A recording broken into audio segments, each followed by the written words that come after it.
President Duterte has called on the Energy Department during his fourth SONA to fast-track the development of renewable energy. But Solar Philippines CEO and Chair Leandro Leviste tells Agenda Cito Beltran that there are several hurdles along the way. Let's take a listen.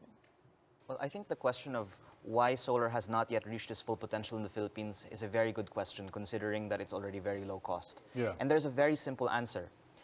The contracting of distribution utilities in the Philippines has already been committed to existing fossil fuel power plants. Okay. And unless the government enforces competition in the contracting for new power plants and implements what is called retail competition open access and the renewable portfolio standard, even if there's a new option that is much cheaper, masyadong masikip na ho para makapasok ang mga bagong power plant. Or you cannot, simply because they will say not allowed because we have to honor this contract. These older, more expensive contracts. Or this franchise covers this area.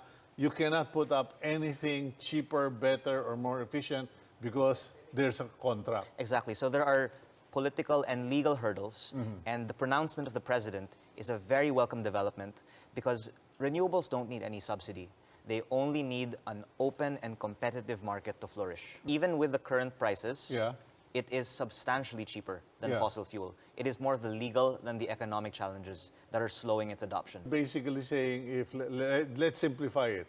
Mr. Beltran decides, I want to put up solar panels in my roof so I can have solar power in my house. It's still cheaper on the onset than having a generator and buying diesel from the gas station. Oh, absolutely.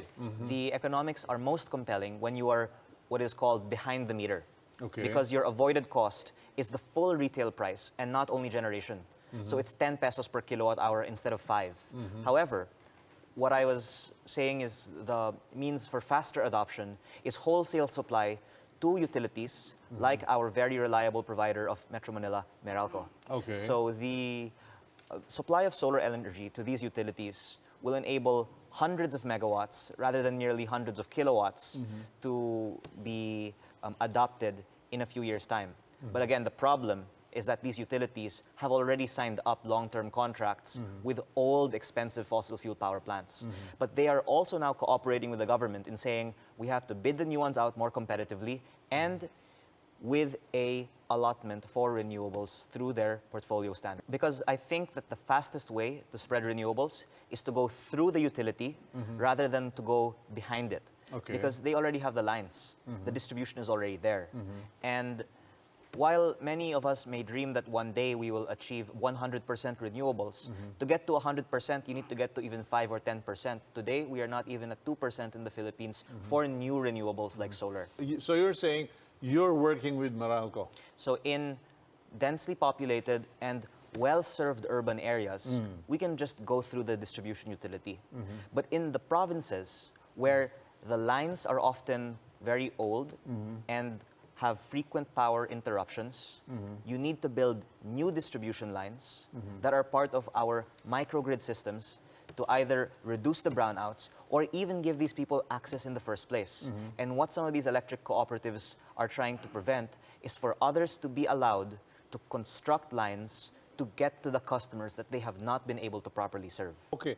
What is your relationship or how is your relationship with the DOE? Not just Solar Philippines, but the industry at large.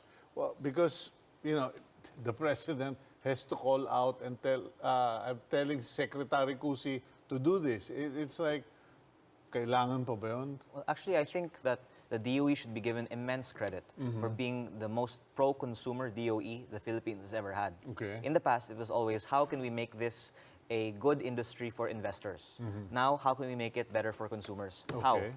They have actually made stricter the contractual conditions for allowable outages. Okay. Furthermore, the DOE is saying, no more sweetheart deals. All contracts need to go through bidding. And the impact of the DOE's very strong political decisions will mean billions of pesos saved by the Filipino.